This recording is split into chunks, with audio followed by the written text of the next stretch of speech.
And we really appreciate it. And we appreciate you so much. Really nice. I was about to ask, do I look insane? But I may Yes. as well open it to everybody. Save it for the show, which is going to start right about. It's a hard yes.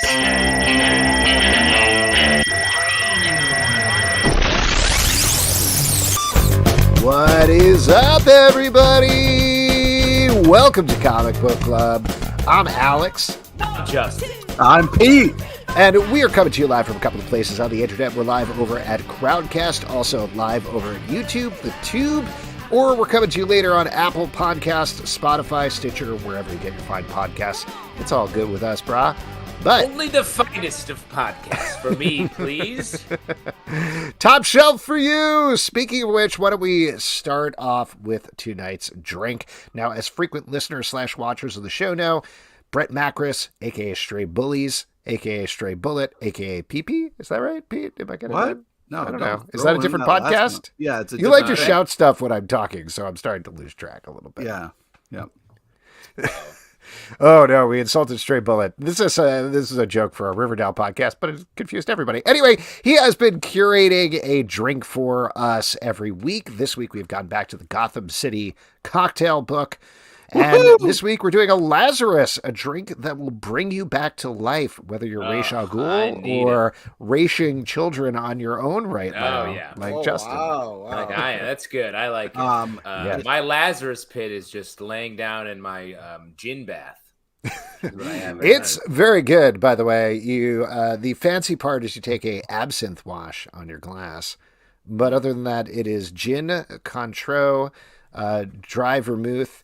And I didn't have any lemons around, so I used lime juice. Just as good. It's supposed to be lemon juice, though, but it's still very tasty. Nice. Wow, really shaking it up. Well, speaking of shaking things up, Alex, who the fuck are you? And, you're just going to change glasses and act like nothing happened? What the fuck, man? Pete's been very thrown. We've talked about this already this week because I got entirely different black frames. You didn't talk to us about it. You didn't give us a heads up. Yes. So just to give you, in case you're listening to the podcast, and this is very apropos of comic books, which we talk about, and fashion. We usually have a fashion section on the show. Yes. Previously, I had black frame glasses that were rectangular in shape. They were a little angled on the side. And now I've switched over to something entirely different, which is black frame glasses, a little bit rectangular in the shape with angled on the side. And it's really throwing Pete. Yeah, I don't know who you are or where the real Alex is, but I want him back. The frames Pete, are slightly I support you in thicker. everything and agree with all of your opinions. This is a different guy. Oh, boy. This is some sort of Clark Kent situation. Exactly. We've got here. Who is I can't this tell guy? this guy apart. Now, so I guess for you undersighted folks, when changing glasses is like a big deal, right? Yeah. I have perfect vision. I know you So point it out to us every 5 seconds. I will say this. I don't think this is a big deal style-wise, as Pete is saying. However, these glasses are actually tight to my head. Do your kids recognize you? No, I haven't seen them in weeks, to be honest with you. Say, man. Hey, and it started to hurt my head a little bit. No. So I don't know. Maybe I got to go to the eye doctor or something like that. Your brain is popping out of your ears. I meant to tell you that from being squeezed by the epic pressure of those Warby Parker sweet frames. specs. The sweet specs. Exactly. All right. Why don't we move on? Talk about something else here. We have been asking you all for comments over on Apple Podcasts. Leave a rating, leave a comment, request a book for us to review in our Stack podcast. We got a new comment here I wanted to read. This is from Sky Juggler, who says, a well-oiled machine of a podcast. Go back and invest in listening to the years Alex, Justin, and Pete have put into making hysterical and informative podcasts. You'll learn new words and phrases that you'd never think you want to know. That's true. Yep. I'd love to hear what the CBC guys think of Asterius Polyp and or any of the Carl Barks, Don Rosa Duck comics. Love all of those because we couldn't do everything this week. We are going to talk about Asterius Polyp by David Mazzucchelli. That's going to be on our Stack podcast, which posts in its own feed and the Comic Book Club feed Wednesdays at 9 a.m. So we're going to actually do that this week. Very excited to revisit that. One of the best, not to spoil it, but one of the best graphic novels of all time. So, oh, wow. Wow. I mean, it is What? widely It's like- recognized as one of the best graphic novels. Really of all time. spoiling shit. our potential. Not review, even. Alex. Maybe I hate it. Who knows what I think? I'm God just saying, damn, generally we're gonna speaking, in the world. We're gonna have It's- some words. No, you don't like it And because there's nudity, Pete. I want to shout out that comment Not it especially at all. because for a long time we were just an oiled machine, and then we started to be well oiled, and that changed the entire. It really is. One We were word too makes a oiled. We difference. were Yeah, we over-oiled. were slip sliding all over the place in that first year or so. Yeah, But we started as a speedo oiled up wrestling show, and then eventually got into comic books. That's not true at yes, all. if you'd That's like us before to you get into joined a the choice of cast. comic book, again, go to Apple Podcasts, leave a rating, 5 stars preferable, as well as a comment, and we will review something of your request on an upcoming Stack podcast. But we're going to bring in our first guest here. All right. He is the creator of Uncovered Grave, a new comic, and it is very spooky. I'm very scared to talk about it, ladies and gentlemen. Sean Dicker, hello. Hey, Hey, everybody. Thanks for having me on. Oh my gosh, thanks pleasure. for coming on. Excited to talk about Uncovered Grave. So you've been trying to push out the promo for this book. It's very spooky. It's very scary, like I said. Tell us a little bit about the concept of the book. So Uncover Grave, it's about a murder mystery set in a small town back in the 1950s. It's a cold case, so the murder actually took place in 1930. And it's about this Detective David Herring, trying to figure out what happened to a classmate of his, Lily Hill. And it ties into friendship and legacy and regret. It's a really personal story for me. Oh wow. Wow. I just wanted Go to ahead, say real quick, like we read a lot of like horror kind of scary stuff, and I really appreciate it. As someone who's not a huge fan of horror, in all the heart and the stuff that you can kind of connect to. So even if you're like scared of these type of books, there's really a lot to offer here, and I really appreciated the not just the horror, but the story is really impressive. Yeah, I appreciate that. I kind of wanted to make it almost like a psychological thriller almost. A lot of people, when they look at my artwork, they're like, oh, yeah, like you should just be drawing horror for your entire career. Like, don't worry about that. So I really wanted to steer directly into my noir roots Cool. and make it visually dynamic and spooky. Now, when you approach Congrats. just like a panel, let's say, how do you add that extra sort of tension and horror to like a panel on a panel by panel basis? Because I feel like you do such a good job in this book doing that. Thank you. That means a lot. For starters, you can do a lot with camera height and how you frame a shot. Psychologically speaking, when you are looking up at somebody, you, the viewer, are going to think of them as like larger than life. You're like subconsciously thinking you're below them. So in certain instances, like you want to make the viewer seem like this person's really scary. They're larger than life. Other times you want to put it on eye level so the reader can connect with them more visually. And then other times you want to be above them. So you're looking down on them. They're really small. Kind of like the world is like closing in on them almost. And that's kind of how I try to add tension. I'm so glad you said that because I feel that. And looking through it now in the panels that Alex is showing here, I feel like you also vary the angle a lot. So it's unsettling, even though a lot of this is people talking, but it's still like you're like, there's a tension throughout. And I think it's really, really subtle what you do. It's great. Yeah, I appreciate that a lot. I know like, the majority of the book is like people sitting in a room trying to figure out something that happened a long time ago. So I wanted to make it visually appealing for everybody who's reading the book. I wanted to make sure that it's fun to read, as long as everybody's still solving the mystery, you know? Now, you, correct me if I'm wrong here, but you don't have this as a Kickstarter or an Indiegogo or anything like that. You're just trying to build buzz for the book. Why go this route in terms of promotion versus the crowdfunding route? I was approached by Dauntless and Marcus over there, and they asked me to do this book as their first serial book. So Nice. every 2 weeks, a new chapter comes out. So 6 pages comes out. And I really liked the concept. I wanted to be able to get the book right into fans' hands when it's done, as I'm doing it, and I try to give everybody some bonus content, whether it's like a look behind the scenes, some character designs, like how I design my covers and my thought process behind that part of the creation process, or like a step-by-step breakdown of how I make the visual storytelling in a page work. Kind of like how I was just talking about with the varying camera angles to add like a psychological effect. So that's kind of what drove me into wanting to partner with Dauntless for this. I wanted to do something big and bold and experimental. This is my first comic ever solo, so I really wanted to take a risk and do something really cool and something that intrigued me. And I mean, I get to appear on all of these cool podcasts and hang out with all so I think that's just part of the fun of it all. We actually hear that a lot of comic book creators don't even like making the comic books. They just do it for the podcasts. Yeah. Do it for podcast bait. Podcast bait.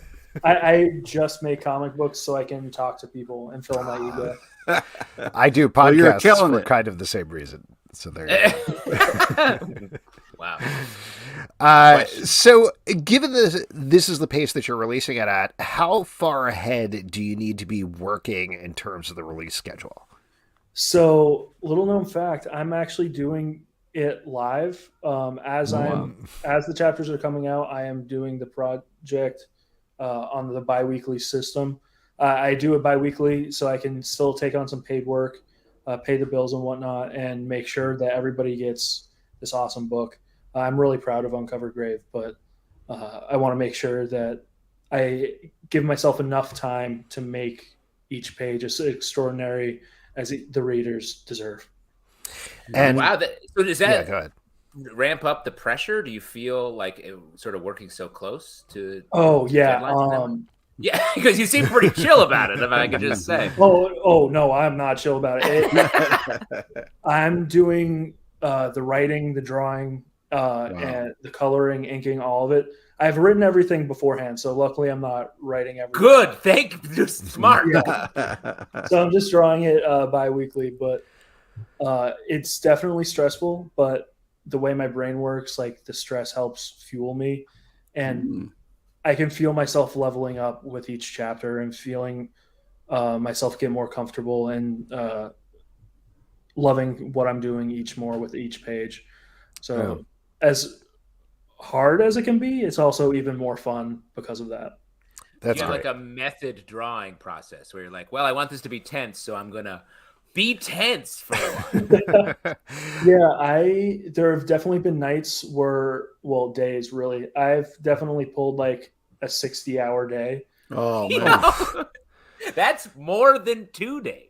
Oh yeah. Deadline got close and I was like, okay, I got to get this done. And I want to make sure like I'm not cutting corners and making sure it still looks good. Yeah. Was that real quick? Was that the chapter where the characters went into a dark cave where there was no light and you couldn't see them? Yeah, it was definitely. Okay, great. Okay. Just a heads up for you. If you're awake for more than 3 days, you're legally insane. Oh, that's fun. Well, just, for future deadlines, you know what I mean? Like, take care of yourself, please, Yeah. That I was doing it weekly. It started affecting, like, my personal life, so that's why I moved over to the bi-weekly I bet. system. Yeah. And it's gone so much better now that I'm doing it bi-weekly. And it gives me more time to make sure that all of the pages are exactly the way I want them.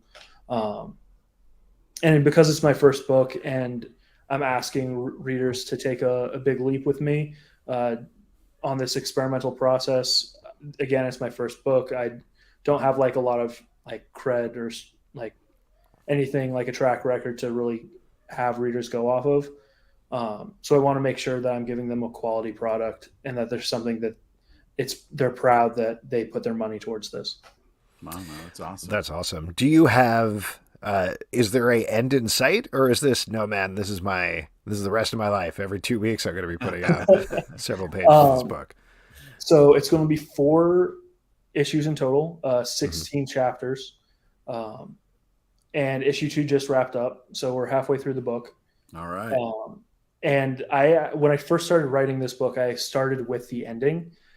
So now we're getting to all of the stuff that I really wanted to draw and I was really excited to write about. And that's why I'm even more jazzed and more excited to get to this last half of the book, because this is where all the twists get revealed and like all of the clues that I've been hiding in the book like start paying off. And the big twist at the very end. I'm not going to spoil anything, but yeah, please. I started with that ending twist and I kind of like worked my way towards the beginning of the story.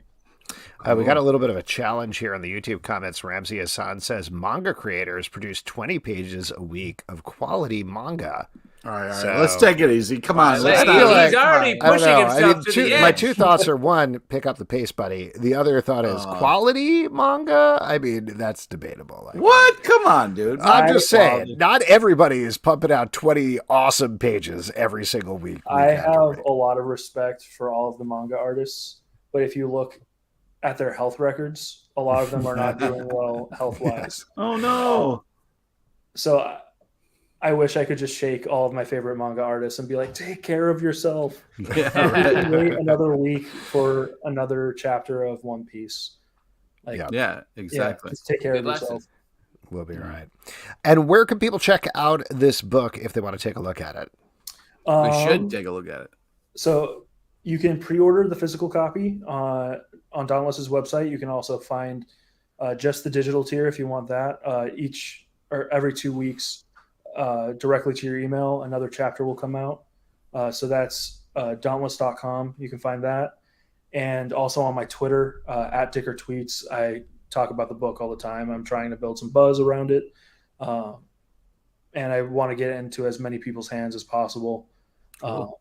I think we have 60 physical copies left to sell. And then that's great. No more physical copies. So I want to make sure that everybody can get a hold of the book if they want it. Physical copies are like the original NFTs. Alex, we got some research this week. I did. And we're also doing a promo contest for the book. So far in the first 7 chapters, I think I've hidden 32 clues. Ooh, wow. In the first issue, I think there's 20. That's a lot of clues. If anybody can solve what's going on before the end of the book, the first person who solves it gets the first page of the comic sent to them for the original art. That's awesome. I love that. Cool. That's very cool. I love having originals. I want to reward my fans, especially the ones that go back and reread and start picking through the backgrounds, trying to find all these clues that I've hidden throughout. Second place gets a commission from me. No matter whatever you want, I'll draw it for you. And the third person gets a signed copy of the book sent to them. Oh, I thought you were going to say third place gets fired, but all right. Yeah. I mean, I thought you were going to say third place. Here's my commission, actually, I should say. I just want you to take a nice long sleep. I want an excellent nap from you. But let me just shout out the book one more time because it's meticulously done, and I don't know if that's what a 60-hour work day is what you put in, and out comes these panel by panel pieces. Each panel really has such intention to it, and I feel like you don't always see that in comics, especially when people are I got to race through this. So the time taken here is well spent. So I would shout out this book in a big way. Yeah. Thank you. That means a lot to me. Yeah, absolutely. Sean, thank you so much for coming on. Such a pleasure. Congratulations, chat. Man. Good luck on the last lap here as you finish up the book. Thank you so much. Have a good day. Have a good one, man. Yeah. There you go. Sean Dicker, halfway through today's work day, getting ready for another 15 to 20 hours of it. So that's very exciting. But check out Uncovered Grave, available right now. And I've been wanting to do an Uncovered Grave for when I die. Just really? Yeah, I think leave me open to the world. Uncovered Grave is it's like the open-faced sandwich of funerals. Exactly, and I want to shake it up. Everyone's put the top slice of bread on me, bury it down. I want people to come by, drop in a memento. Yeah, great. I'll have a place. I'll put Yeah, half when a you say- cheesesteak in there with you. When you Yeah, say see? drop in a Memento, you mean a VHS copy of Memento, The right? movie Memento. Yes, okay. that's Just wanted to make sure. the only. I don't want to bring the wrong thing. That would be so Yeah, embarrassing. that would be embarrassing. If you dropped the wrong thing in my open grave, that would be sad. All right, here's something that's not sad. Our next guest, who has a Kickstarter running right now that's been super successful for, I'm going to mangle this, but Osamu Tezuka's Unico, Samuel Sattin, welcome to the stream. Hey. Hello. Welcome. How much of that did I get wrong? First of all, did I get your name? Is it Sattin? It's Sattin. Yeah. Sattin. Like Okay, I got that part right. Savior. Yes. Yes, but the Right. project is so cool. It is a reboot, a manga reboot. Speaking of manga, I don't know if you guys have been You doing insulted everyone. On 20 pages a day. But you're doing a reboot of, is it Osamu Tezuka's Unico? It's you know, I've heard it a lot of ways, but I learned when I was over at Tezuka Productions, it's Tezuka. That's what they like to Tezuka. say. Tezuka. So it's Okay. just like, okay, now I know for sure. Yeah. So, but I've heard people, but a lot of people say Tezuka. So it's including in Japan. You don't need to make me feel better, but thank you so much. But let's talk about this project. This is with one of my favorites. Kuriharu is doing the art here. This is an amazing reboot. I'm watching the numbers tick up right now. Your goal for the Kickstarter was 50,000. You are almost at 100,000 right now as of this. Yeah. So Yes. tell us a little bit about this project. Tell us where it started. Actually, Justin, do you want to... You were telling us a story before we went live about... Light, very light story. It was a light story. Unico is we watched The Last Unicorn a lot growing up, and we were like, oh, let's show this to our kids. And we ended up finding Unico, and they became obsessed with Unico. So we like stumbled upon it just like on trying to find The Last Unicorn. And now it's something that we're like, let's watch the Unicorn movie. And then now it's part of our lives. That's really fascinating, actually, because, you know, honestly, like the Last Unicorn was actually done in part by a Japanese studio. Yes. And so it's like, which is kind of like one of those things they're trying to, I think some folks are trying to do a resurgence of it right now to a gallery or something like that. But yeah, it was done by a Japanese studio, and Unico and The Last Unicorn have way more in common than, say, Unico and My Little Pony or something like that. Yes, You know, right. They're far, those two films are far, those two stories are far more similar in what they're trying to get across. Well, and like rewatching it as an adult, I was like, oh, this is all bright and fun and incredibly scary and dark at the same time. The word that we keep on getting from everybody that we talk to, that everybody who's seen, because most people know Unico from the films that came out in the two films that came out in the 80s. And the word that we get most often is traumatizing. I mean, but they also like loved them. It's like one of those things, like, you know, when I was growing up, for me, it was I saw Unico, then I saw, you know, Last Unicorn, Never Ending Story, things like this that were just incredible, but also, you know, mess with you. So, you know, It is funny. This is very off that, but I think about this a lot now having kids, where everybody is trying to recapture that feeling of like exactly what you're talking about, like Never Ending Story. And I remember seeing that and sobbing when the wolf came out and everything, and everybody's like, oh, we got to do that again, we really got to traumatize kids and do this stuff. And having kids, I'm like, I don't know, maybe we don't need to do that. What do you think? Maybe we need to. The part where he's like, these look like strong hands, still breaks me to this day. They're great movies, don't get me wrong. Yeah, when Artax dies in the swamps of sadness, when the horse dies, that's the real moment. That's the one. And it's like, yeah, no, it's one of those questions that I think that I wonder, like, if films like that were to come out today, would they be considered exclusively children's films? Well, the one, this is again getting far afield, and then I want to get back to your book. I've talked about this on the show before, but I took my kids to see Shazam because everybody was like, oh, it's a great family movie. It's like these 80s movies that we used to go see. And me not thinking in my head, like, that means trauma. And there's a scene in Shazam, if you haven't seen the movie, where they're in the boardroom, the 7 deadly sins come out, and they're kind of like the devil dogs from Ghostbusters. And they just go in and they're like legitimately ripping people's heads off and spitting them out. down and people are jumping out of windows and screaming. And my kids had never seen anything like this and just started literally screaming and sobbing. And the theaters are like, we need to go home. We need to go home. We need Why to did go you home. do this to us? They bring it up once a week. They're like, hey, remember when you took us to see Shazam? Yeah. And my son now, who's 7, has gotten super into the Marvel movies and keeps asking about the DC movies. And whenever he asks about the DC movies, he's like, but I shouldn't see those, right? Those are really scary. And I'm There's a like, darkness there, Father. yeah. I'm like, Yes. no, man, let's watch Batman v Superman. It's my favorite movie. Let's go. Exactly. Oh my Just God. a bright, Don't fun do that. movie like Batman. Don't do that. Don't do that to your kids. Why don't we talk about Unico? Because this Yes. project is great. Where did it initially start taking the idea to take these movies, take this anime style and turn it into a manga?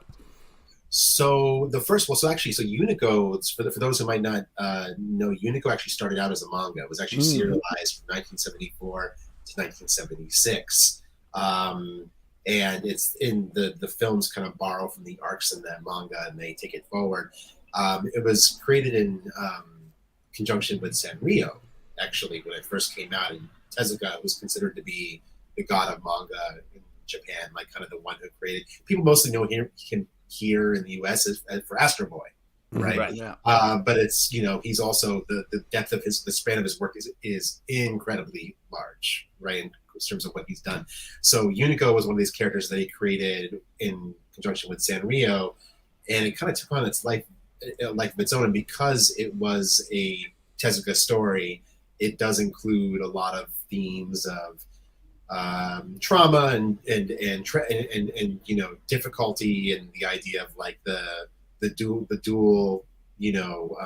duality of love and beauty and all these different things that are really complex for young readers. So a lot of people, especially in Japan, grew up reading that book and kind of internalized that. And then I came over to the United States via the films mostly, which were pretty big here. And so I had seen the films when I was younger. But I became hugely obsessed with Tezuka's work a little over a decade ago, and I set out to read whatever I could.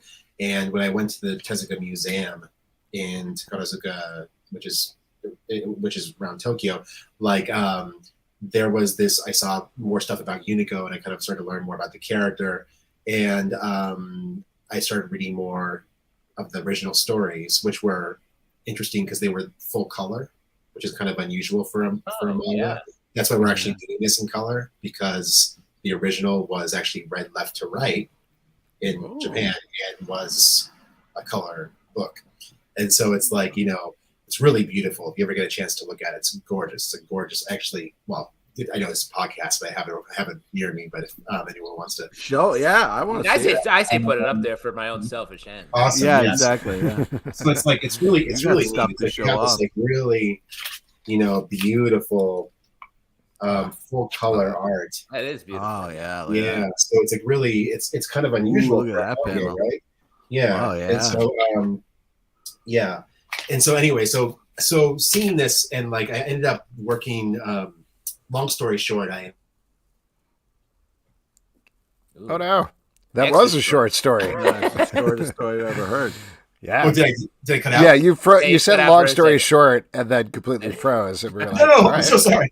Very short Am I story. back? Am I back? Yeah, you're back. Yeah, now. you're back. You're good. So long story short, my friend Deb Aoki, she's a writer. She writes about manga a lot. She also does the podcast Manga Splaining. She introduced me to some people who, a guy named Vince Sortino, who knows people over at Tezuka, and they asked about, I learned they were accepting pitches for their character adaptations. So I sent them a pitch for Unico, and somehow they accepted it. Wow. That's so exciting. And from there we went into the process of getting the license, and then working to get an artist on board, working with different people for that, and this might be in your future. Another question you might ask: when Gurihiru actually turned it down the first time. Oh, really? Wow. Yeah, Why is that? for a few reasons. Like, one reason is because it's a big responsibility to do a Tezuka comic in a Tezuka adaptation in Japan, because if you think about it, it's kind of like some people in the United States, they say like he's the Walt Disney of Japan. Mhm. Kind of like, I don't think it's that 1-to-1. It's almost like he's Walt Disney and Jack Kirby and a couple of other people put together, because he did all sorts of things, and it's just like, it's not. He started anime, he started manga, modern manga. He started, he did a lot of stuff, right? Yeah. So So, oh, sorry. Go ahead. No, I was gonna say, just jumping between different mediums feels like it's beyond many of these different people. Like, it's someone who could sort of do it all. Feels like. Yeah, absolutely, could do it all, and his stories were both for adults and for kids and for all over the all over the middle. So they were a little intimidated by the idea of taking on the project, and also they didn't know if they were going to be able to put their style on it, because they wanted to make sure that they could do it and have creative freedom. But thankfully, working with Tezuka Productions has been really great, and they encourage everybody to have creative freedom and really, that's awesome. Push things forward, and that's what they like to do, which is so cool. So they gave us the ability to really explore what we wanted to explore with the character. That's awesome. And so, how will you be traumatizing us with the book now? Yeah, exactly. Well, the thing is, again, I think we were both talking about this. It's actually really funny, because you had a really cool Sean Dicker was the artist's name. Mm-hmm.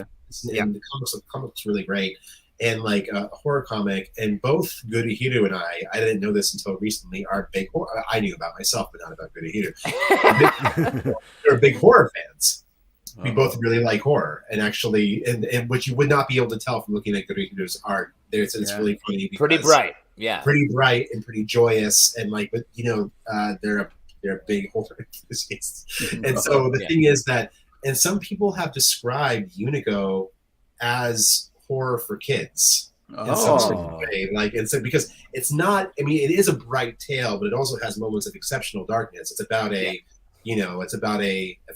for those who don't know, it's about a small unicorn who angers the gods because of his ability to spread kindness and love, and because of that, the goddess Venus, who's the goddess of love and beauty, basically wants to have him destroyed, wants to have him obliterated. So she has her servant carry him through time and space and make him forget everything he is, and then he ends up, and then the servant, the West Wind, the Venus' servant, ends up taking pity on him and saying, "I'm going to hide you from the gods and let you kind of live out. But the only way to do that is whenever you spread your power of love, you're going to attract the gods. So I have to erase your memory again and take you to another place." So it's basically this kind of constant. It's a sad story in a way. Constant punishment, and super innocent as well, where it's just you're oh, and then it's just kind of bad things keep happening. It's a very sad. It's a sad story, right? And so and the cool thing is, though, that we for this version, Tezuka Productions, well, can't share too. I'm not sure how much I can share about that, but we're allowed to explore the larger universe of Unico and maybe beyond, because the story actually Tezuka never ended the story. Yeah. Ooh. And so, and that would be neat to end the story. So, cool. Well, tell us a little bit about the Kickstarter. What can people expect if they head over there? I think they can expect some awesome stuff. Just great stuff. It's a great Kickstarter. And basically, one of the great things that we have is because, starting this Kickstarter, we ended up getting, it ended up kind of being very celebratory, because a lot of artists, especially artists in Japan, had really, fond and lasting memories of Unico from when they were kids. So we were able to talk to artists like Kamomi Shirahama, who does Witch Hat Atelier. And she agreed to do a piece for the project. We have Akira Himekawa, who does Legend of Zelda manga. And then we have Peach Momoko, which you're going through right now. And Peach did 3 prints for the campaign. So cool. Which is just so and they're so beautiful. And I'm sure you guys know about, and are you all Peach Momoko fans? Yeah, we've been talking about the Demon Days thing in particular, which is from Marvel, if anybody hasn't been checking that out, which is so cool. Yeah, it's incredible. And so she did these 3 incredible prints for Unico, and as she said, I think, and she even gave a quote about it for how it kind of impacted her when she was young. And then we had some American artists as well that were participated in doing prints. and then we also have these to even expand a little more. We have these print items that we're calling artifacts. And they're kind of like little mini comics, books, little things like that, little cool print objects. We have pins. And the print objects are all by American cartoonists, which is pretty cool. So we ended up just bringing a lot of different people who really want to celebrate the character and Tezuka to be able to work on this campaign. And it gave us a really nice kind of array of things to choose from. So it's been really cool. And we just love seeing it come together. It's just been amazing. Yeah, I mean, we've seen a lot of different Kickstarters, and to see all the kind of artists jumping in really lets you know how special of a project this is, and all the different kind of different tiers and stuff. It's pretty amazing what's available for people. Thank you. Yeah, it's basically it was actually really, this is my first Kickstarter. Right, I've never done a Kickstarter before, so it's been kind of terrifying, right? You know, at least for me. But it's like seeing, it's been incredible because every time we go to somebody and be like, "Hey, like, excuse me, famous person, would you be interested in possibly drawing a print of Unico or doing something for Unico?" And they're like, "Absolutely! Oh my God, I would love to. That's incredible." And so there's no like.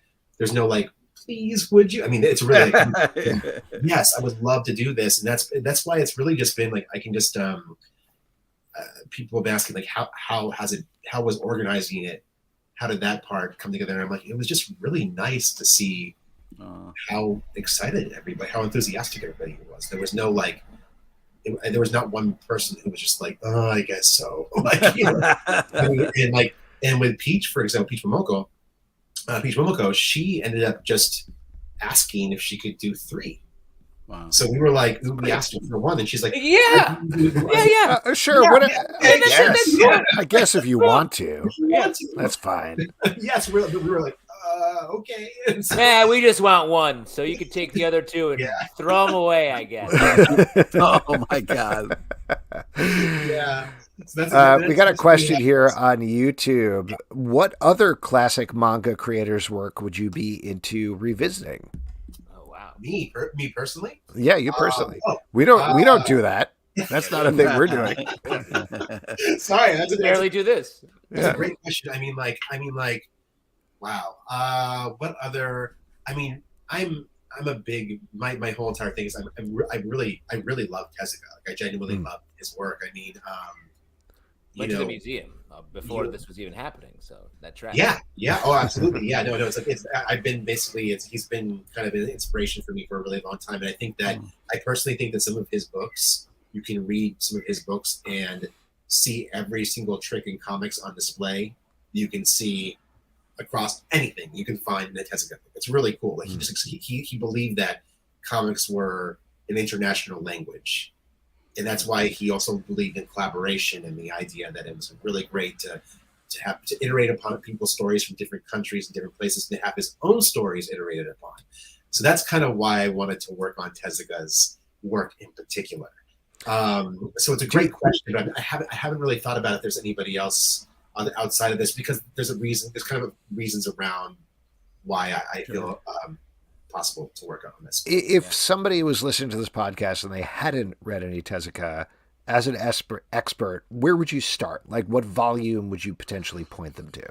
For Unico or for just in general? If somebody, because here's the thing, Unico and then first Unico and then first Unico, there are only the 2 volumes. So there are 2 volumes that are published in Japanese. I believe Digital Manga Publishing puts out a digital version in English, but we're hoping one of the things we can do from this Kickstarter is get renewed interest in a republication effort for Unico in English. Cool. That'd be really great. But for other Tezuka stuff, I think that so if you're looking for something younger, something a little bit more, or something a little bit more accessible in that's not as I suppose crunchy is the best word. Like I would try Dororo. Which was made into an anime, recently adapted to an anime, or possibly you could always go with Astro Boy or something like that. Yeah, I mean, Blackjack is the most famous book of his in Japan, but and it's great. But for some reason, Americans have some trouble with it. I don't know what that is. Like, they like it in Europe, they don't like it here. So it's really hard for bookstores to be able to actually sell copies of Blackjack. It's really interesting, but which is the surgeon who's the kind of superhero surgeon is what he is. But yeah, so I mean, if you're interested in really like getting on board with what Japan considers to be the most important, the most popular kinds of good work, Blackjack's a really good one to start with. And my personal favorite is MW. That's a much darker book. Not that you shouldn't read all of that, but if somebody was just interested in Unico, the new version, could they jump right into that, or do you prefer that people check out the previous version before they check out your version? Oh yeah, absolutely. I mean, like, if you either way, but I think at the same time, like it's kind of like when people read Pluto, right? By Naoki Urasawa. Like, I think there were a lot of people who probably read Pluto who hadn't ever read Astro Boy before. Right. So, but right. Did you? Yeah. And then maybe you go back and you can kind of get something from reading the original. I think, for me, I'm like, whatever gets you into the idea of Tezuka's work, or just,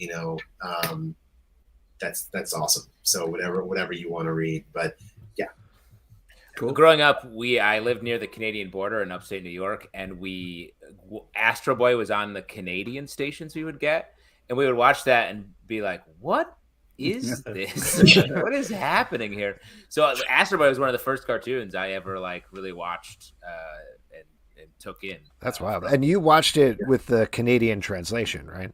Yeah, and that's very confusing. A lot more like sort of Moose and Tim Hortons. Yeah. A lot of posters. Yeah. A lot more Flapjack talk. Exactly. Yeah, exactly. That's speaking my language. Sam, thank you so much for coming on. Good luck with the Kickstarter, though it doesn't seem like you did. You were scratching. It's amazing. On $100 right now. I'm so sorry. Before I go, I want to say that one thing that was interesting about the manga conversation that was going on earlier with the manga schedule. First of all, it's true. People do overwork themselves to death. Sometimes it's not good. But second of all, some of them also have full teams. I was gonna say, it feels like there's another person working for that. Often when they're serialized, they don't look as the comics look different when they're serialized, and they get cleaned up later on because they're going so fast. So it's there's different versions of. Anyway, it's a different kind of. Well, thanks for putting that out. Thanks for the follow up. That's that's good. I love it. Yeah. Awesome. Again, Sam, thank you so much for coming on. Good luck with the project. Lovely chatting with you. Congratulations. Great talking to you, man. Good luck, guys. Take it easy. All right, there we go. Once again, that's Samuel Sattin, and the book is Unico, which you can check out on Kickstarter right now. And we are going to move to our next section, which is my favorite section because you all make it up. It's your audience question.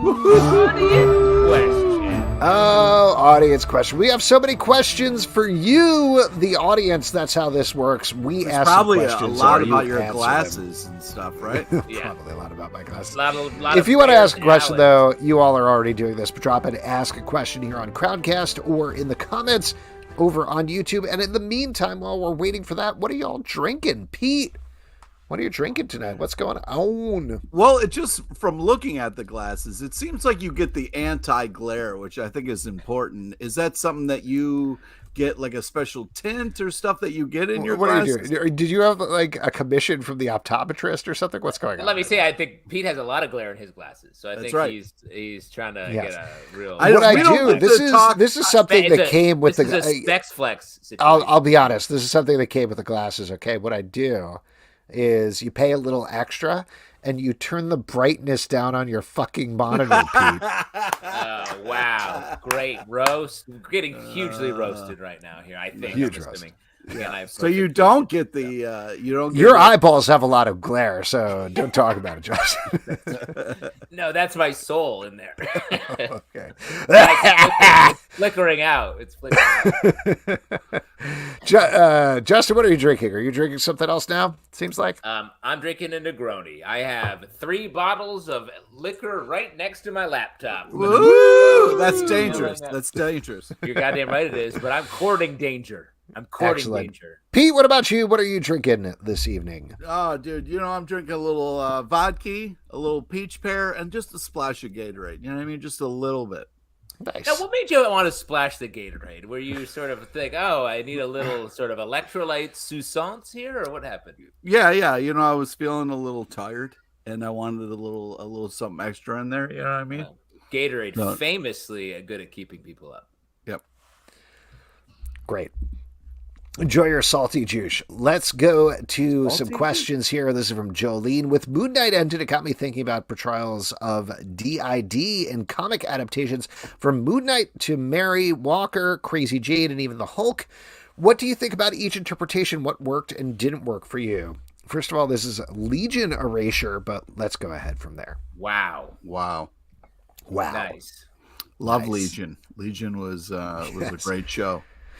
I mean, I don't think we're psychologists, so we're not necessarily qualified to weigh in or talk about this, but just in general, just to sort of set the tone, I'll say that I do think creators, both from a TV and comic book perspective, have, for the most part, gotten smarter about it and more respectful about it. Back in the day, back when, we used to call it schizophrenia, among other things, I think people would throw it out as like, well, isn't this crazy? People have multiple personalities. That's nuts. And use words like that. And now they understand that, no, this is a legitimate thing that doesn't exactly work that way. Let's treat it more reasonably. Justin, you were going to say something about it, though. I mean, I was going to sort of say what you're saying, where it's like back in the day, there wasn't a lot of, you didn't have to be quite as faithful to reality when you were dealing with that. It was someone's like, what if they had schizophrenia, in quotes, and that is the whole thing, and it was not great. So I do think there is a little bit more exploration there in an interesting way, and taking these characters that were perhaps hastily constructed with that multiple personality situation or disorder, however you want to refer to it, depending on the character, and then now it's becoming a little bit more of a way of looking back and fixing a little bit of what came before. Pete, were you going to say something there? No. Great.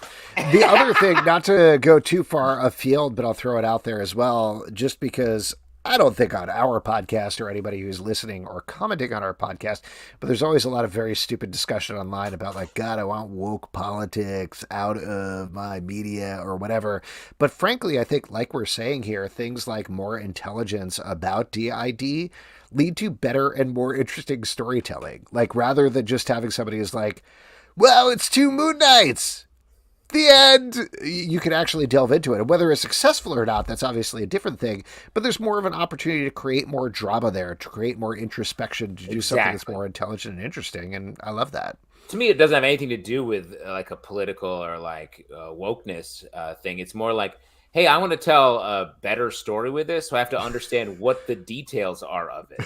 It's like like writing a story about dinosaurs and just being like, look at all those teeth. It's like, no, let's figure out what was going on there a little bit so we can tell a story that makes sense and has some resonance to it. And I mean, I know we open this up by saying we're not psychologists, but at the same note, a lot of psychologists work under the dinosaur theory. Like first thing they do is like, what dinosaur are you? Decide your teeth, then decide the rest of your body.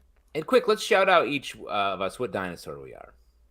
Oh, man. Wait, each other or ourselves? No, ourselves. I would never want to put a dino Pete's a triceratops, but go off, man. Go off, King. Oh, wow. I was going to say Stegosaurus for Pete, but Pete. Oh, really? That's fair. Huh. That's fair. Huh. You say Pete. I was going to go with pterodactyl, but, I appreciate what you're doing. The screaming bird of the dinosaur world. That tracks. Right. Alex? Oh, gosh. Diplodocus? Is that a thing? I believe it's Diplodocus, but... Diplodocus. But yes. What are you? Raptor? Justin? Nah, Ankylosaurus, man. I'm a fucking tank, kid. I'm coming in, wrecking shit with my I'm sorry, an big bone tail. Ankylosaurus? Ankylosaurus. Look it up. Check your dinos, dude. Maybe an Ichthyosaurus, the dolphin dino with shark teeth. That's a check your dinos, dude. Check your dinos, dude. Bro. Yep. Went to the gynecologist the other day for an appointment. Nice. Shout out to Kevin in the comments. To Kevin in the comments, who is only bringing us Dinosaurs, the television show answers. Pete is Earl Sinclair. Alex is not the mama, baby Sinclair. Yeah. Oh, and Justin is Fran Sinclair. So, Pete, Justin, you're married. Stray Bullet asks, true, we are. You guys have had a lot of awesome guests. Is there a guest you would really like to have but haven't been able to get? Ooh, good question. Well, it'd be nice to talk to Greg Pak again. Can't get him. We've talked to him a lot. I know. think the question is looking deeper into someone that we haven't really spoken to yet. Gosh, I don't know. I feel like, I'll throw out Jeff Lemire as one that we put out a couple of times, but we're having him on the live show coming up in just a couple of weeks. So that worked out. That's a Jordan nice one. D. White gets a shout out from Stray Jordan Bullies. D. White is missed. It would be nice to catch up with him, see how he's doing. See when he's going to move on from X-Men and do something. Yeah, Kevin says William Marston. That's been very hard. We've dug up his grave several times, but he hasn't had us a lot to say, to be frank. He's a little tied up at the moment. Nice. I've been wanting to have the actual Cyclops on, not just the actual character on. Mythological Cyclops? No, not the... Oh, okay. That seems less fun. The X-Man. I'd love to hear the mythological Cyclops and what he thinks about Cyclops the X-Man. Yeah, be like, why he take my thing? There we go. I think we answered that question. This is also from Stray Bullet. I don't know if you guys have checked this out. This just dropped right before the show went live. After seeing the SheHulk trailer, in another rare moment of agreement, Jolene and I both noticed the CGI doesn't look great. I watched the Avatar trailer, and honestly, it's like watching an animated movie. Where is the line when it comes to practical special effects versus CGI? Great question. I think the world is moving toward more CGI.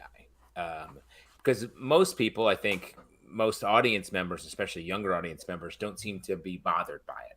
Avatar, the whole thing is like, look, we made this all up. Isn't that amazing? Yeah, we invented cameras for this movie. And I think that's very cool from a technological perspective, but I do think that the storytelling in Avatar is pretty basic at the end of the day. So, like, I'd maybe put a little more effort over there. And I've been sort of talking down Avatar in general.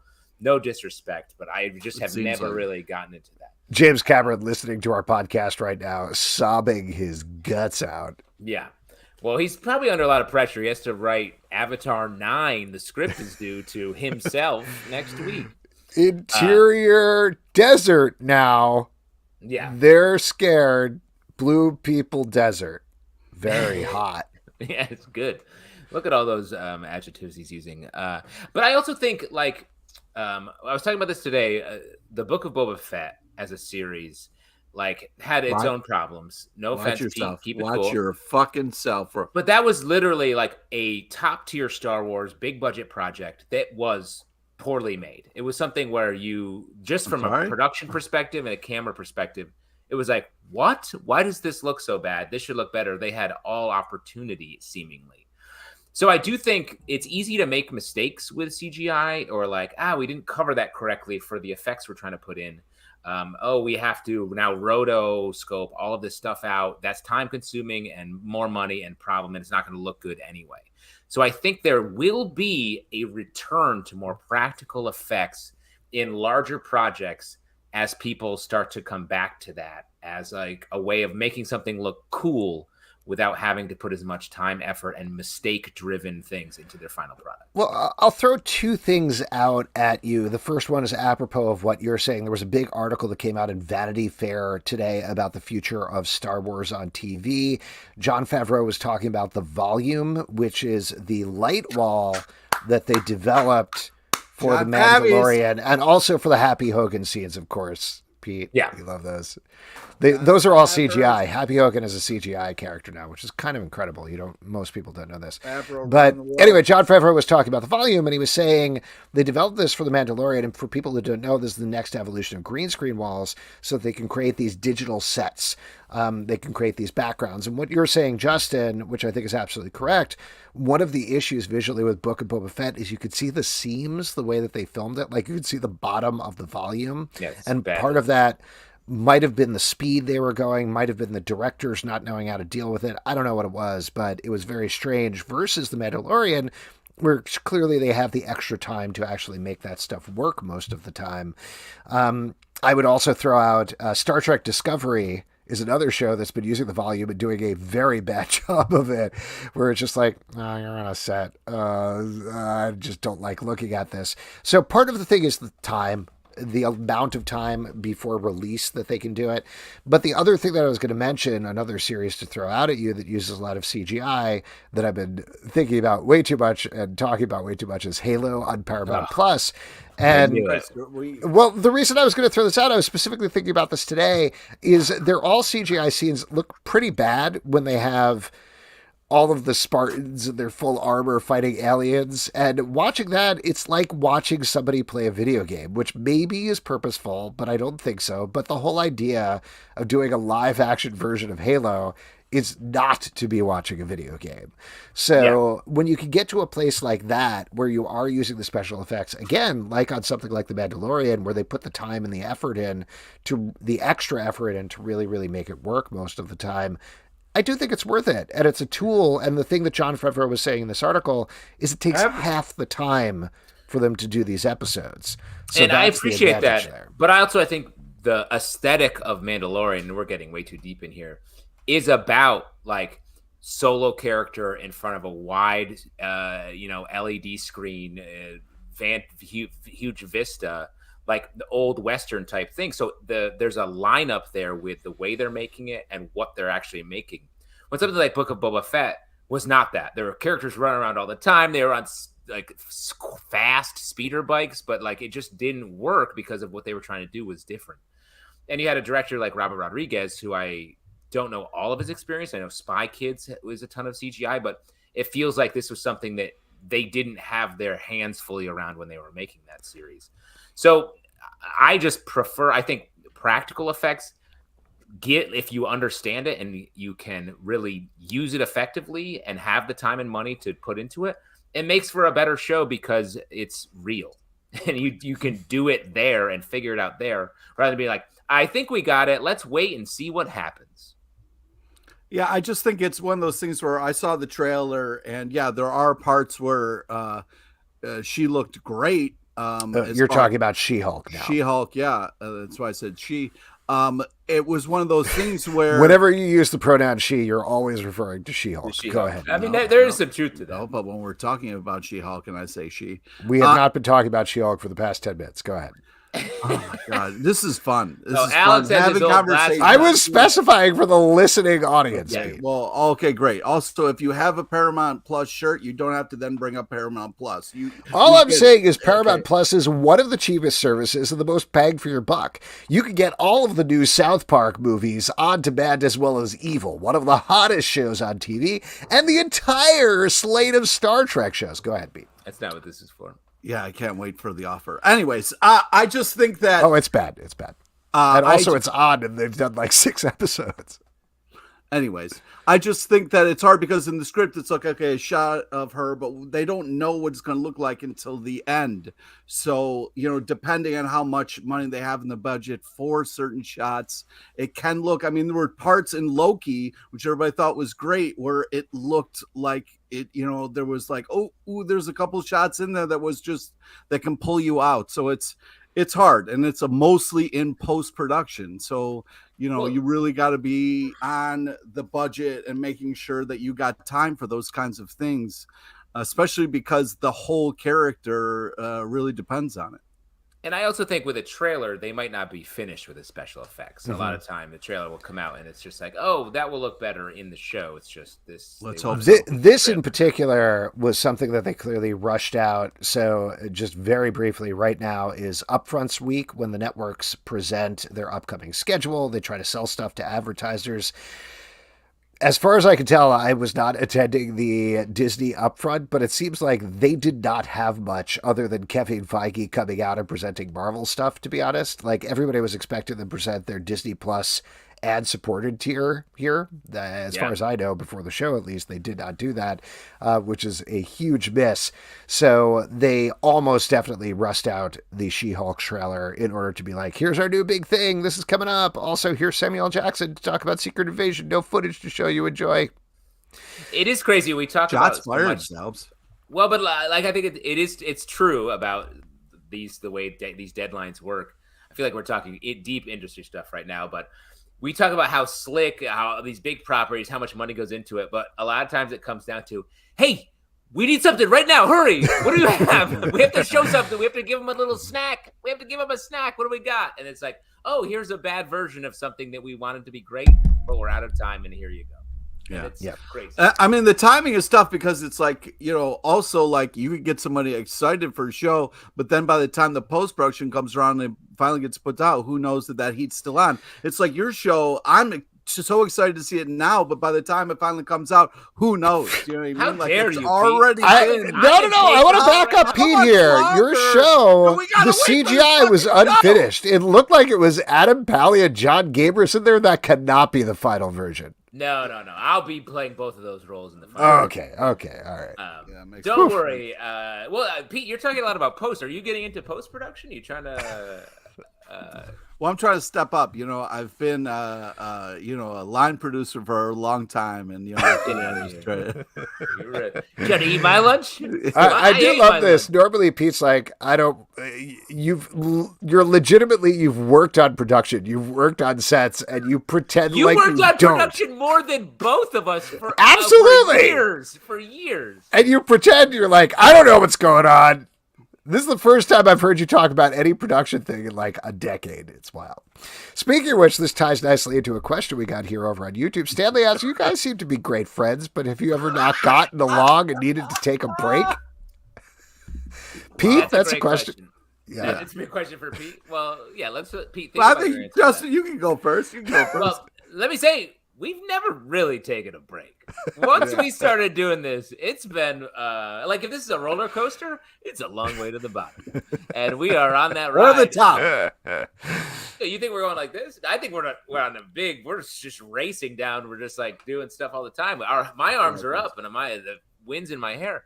But let me say, we haven't seen each other all together in almost 3 years, 2.5 years. Yeah. And this very weekend, we are going to all be together for at least 1 hour. Yeah. No podcast. No, I don't know. We'll see what happens. People We got to turn a mic on. We just got to hear us all in the same exactly.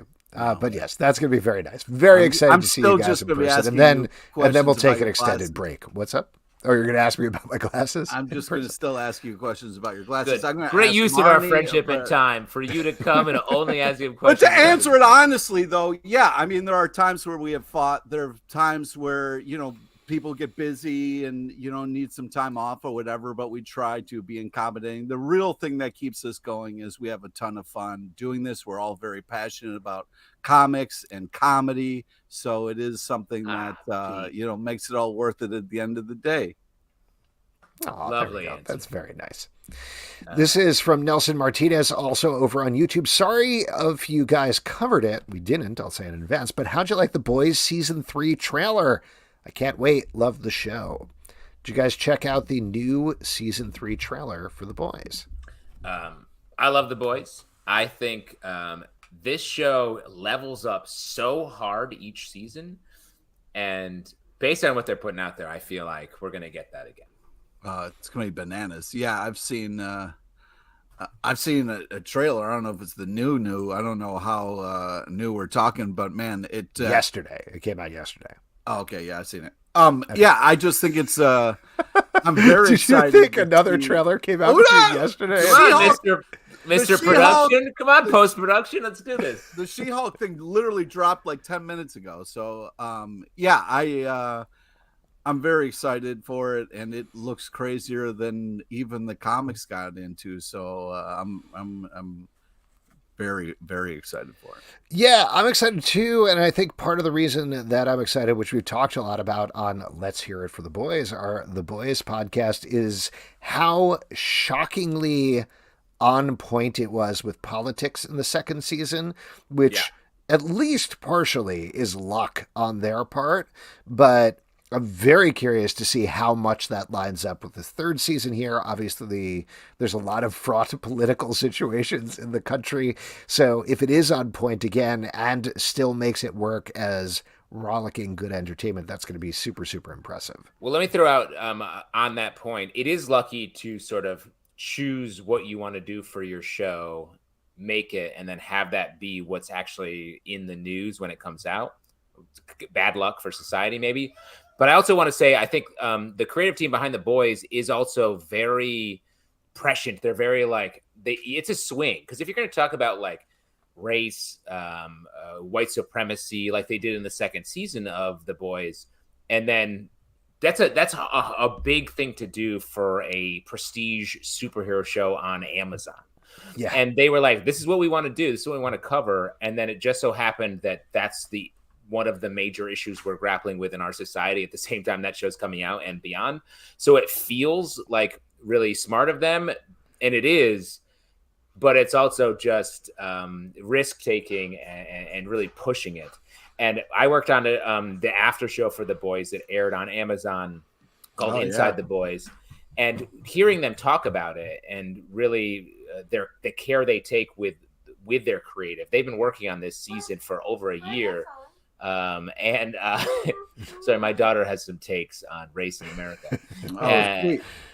They are aware of it, and they're always working toward it. Yeah. We got a question here in the comments. What happened to all the boys' hats? I think Justin says you have them. I have them in my basement. No, excellent. That basement is scary. All right, we got one last question here. This is from Kevin. What are other movies from your childhood you'd like to see remade in comic or other form? Well, I mean, the last Unicorn was so absolutely just kind of like traumatizing and magical that that's something that just comes to mind just because we were talking about it. But man, I'm trying to think of like I'll throw out, this is a little bit of a cheat, but Gremlins is one of my absolute favorite movies from when I was a kid. Absolutely terrified me 100% completely.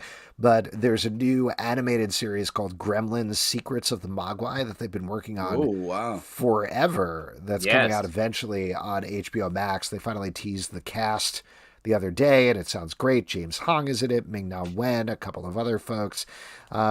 So I don't know. I'm very excited about that. Just because I think like it's not going to go in the Gremlins 2 direction of making fun of gremlins. It's going to go more into the like dark humor vein of the first movie. So I think that should be a lot of fun. Very excited to see that. I'm going to throw out some random, these are more TV or cartoon animated series. Starcom, you guys ever watch this? I'd love to see that brought to the comic book form. This was a show that aired on like, I believe the Family Channel in the mid 90s. It aired on Sunday mornings. And it was like this cool space show. Silverhawks, another one. Oh, Silverhawks, yeah. What about Mask? Was that Mask ever? Yeah, no. I know that was based on the toy, but I don't know if it was ever a comic. But I love the intro to that Mask. And then we know, but Captain Bucky O'Hare was the comic. We know that, and I don't know if Goonies. Oh, I think Goonies was the comic. Goonies was a great, very easy to beat video game on the NES. I know that. Oh yeah, super easy to beat. Goonies 2 you're talking about. Yeah, I'm talking about Goonies 2. Sequel that was truly impossible. Nightmare game. Loved playing it. Never stopped playing it. Could have been harder than Castlevania. Oh, it's way harder than Castlevania. Goonies 2 was impossible. Goonies 2 was. I love. Yeah, that was. Yeah. Castlevania, highly beatable game. Castlevania 3, one of the easiest games to beat that ever was made. Yeah, what about Castlevania 2, though? Castlevania 2 is one of my favorite games of all Great time. game. What a horrible night to have a curse. And that is it for your audience questions. We are going to move on with our next section, which is trivia. And for that, we're going to turn it over to Pete the Page. Oh, that's a horrible idea, but all right, let's do it. It's a horrible night to have a curse. This is the part we give back to you, the lovely audience. Ooh, we got a hand up right now from Mike T. Should we bring Mike T in? Up guy. Yeah. All right, there we go. Mike T competing for a $25 Mike gift card T. to Midtown Comics. Who's Mike Very T? What's exciting. the T? I have a cousin, Mike Tyler. Could be him. Oh, Is wow. Nope. Hey, Hey, Mike T. Mike T in the place to be. Sound working well? Yeah, you're great. sounded Oh, great. perfect. Got some Funko Pops. Thanks a lot, behind guys. you? That's cool. Yeah, I got tons of stuff back there. Oh, Trying to yeah. organize Yeah. everything. Ooh, Get my It's nerd looking space good. going. Good. yeah, looks geek. What's the Funko Pop game up back there? What's your collection? Too many Dragon Ball pops. Yeah. And then Too I many got some Dragon turtles up there as well. Nice. Like that. Yeah. Yeah. Pizza mustache twirled when he saw him, so I knew it was All right, here we go. Today's trivia is on topical comic news and a small nod to the legend Mike Haggerty, R.I.P. All right, please listen to all three options before making your selection. Here we go. Question number 1. Marvel Comics and blank are parting ways in July. Is it A, Ants in Your Pants, B, Conan the Barbarian, or is it C, Charles Dance? So it's either A or it's B, Conan the Barbarian. I might go with Conan. That is Nice. correct. That's Conan? right. Conan? Conan O'Brien. Conan. Here we go. I want to Ants read in that Your comic Pants. book. Ants in Your Pants Charles Dance. Whose creative team is returning for the Perry White solo title? Is it A, Barry White, B, Jimmy Olsen, or is it C, George Wendt? So it's either. What's that? B? You want to say B? Yeah. Yeah. That Could is it be correct. Barry White? Nope. Yeah, Barry White's No. involved. The estate is involved. Okay, last one. Whose rogue gallery shows up for one bad day? Is it A, Batman, B, Peter Frampton, or C, Barbara Crampton? So it's A. either A or Yeah. you're completely wrong. Yes, that's right. Awesome. $25 is Woo! yours. Congratulations. We're going to send you a $25 gift card to Midtown Comics. Just shoot us an email at comicbookclublive@gmail.com. We got an answer here. Kevin says the third answers all point to Space Truckers. Is that That's correct, right. Pete? The 1996 hit Space Truckers. Incredible. Mike, congratulations. Mike Enjoy T. your Funko Pops. You can use the gift card for another one if you want. Up to you. No Just pressure. like awesome. Thanks a lot, guys. All right, take thank care of you. yourself. Thanks, Mike. Pete, All I right. thought it would be impossible, but it seems like trivia has gotten easier lately. Oh, Everything all right over man. there? Yeah, I don't know, man. And no, If, Too much there's puff not. in the fluff. as we all know, new comics are great and we love them. Pete, Yeah, what are you we looking sure do. forward to that's coming out this week? I'll tell you what I'm looking forward to is Duo #1, Fables #151, and the Shaolin Cowboy #1. Oh, wow. Pete really taking a lot of answers that he knows other members of this podcast would love to take. What about you, Justin? I want to shout out Fables 151 picking up literally right where the last series left off, which is As it should. super exciting. As it should, yes. I want to give it up for Bolero #5 as well over from Image Comics. Really been enjoying that series about it's sort of a much more personal multiverse of madness. And I just want to say, Mike T said it wasn't easy. So, he had to focus and he did a great job. Oh, that's great. I am looking forward to I Hate This Place #1 from Oh, Image Comics. man. Written by Kyle Starks, who is one of my favorites right now. That's one I'd love to have on the podcast. We'll make that happen. We'll make There it that is. work at some Ooh, point. that'd be cool. That's my white whale now, even though I just mentioned it out loud for the first time. But That's this how book it is worked great. in Moby Dick. Yes. He was like, whales, I guess, right? A white whale, I'll go after that. That sounds good. Kyle Starks, all of his stuff has been great. So always looking forward to a new title from him. And folks, that is it for this week's show. A couple of people we want to thank. We want to thank Sean Dicker for coming on. Check out Uncovered Grave. Coming out, I believe, 20 pages a week. Is that what we said? Something like that? Stop don't it, man. think Come on, that's give it, the guy but, a Okay, chance. all right, Give him whatever a it is. chance. Also, Samuel Sattin, Unico. Check that out on Kickstarter right now. So good, so fun. Next week, we're going to have a pack show. We're going to have 2 creative teams are going to be here. Christian Ward and Patrick Reynolds are going to be here to talk about Image Comics' Blood-Stained Teeth, which is a very cool vampire tale. Also, Ron Cacase and Vin Lavallo are going to be here to talk about Bite-Sized Archie. They're very fun mini comics that are going out on Twitter. Bite-sized, and also blood-stained teeth. It's a dentistry episode, guys. Get back for it. There you go. We should have a dentist on. Get our teeth checked. What do you think? Couple of other things to plug on our end. The Doom Room, our Doom Patrol podcast, rolling out weekly on Thursdays, or you can get all 34 episodes right now by pledging our Patreon, Riverdale After Dark. Our Riverdale podcast comes out after the episodes air on Sundays. Marvel Vision, our Marvel podcast, is in a hiatus between Moon Knight and Miss Marvel, but get ready for a new episode all about Guardians of the Galaxy coming out tomorrow. Great rewatch. So topical. Patreon.com/Comic Book Club to support this show and all the shows we do. Subscribe on Apple Podcasts, Android, Spotify, Stitcher, or the app of your choice. At Comic Book Live on Twitter, Comic Book Club Live on Instagram, comicbookclublive.com for this podcast and many more. Until next time, good night. Good night, folks. The song's over. Good night. That's it. Go put your kids to bed.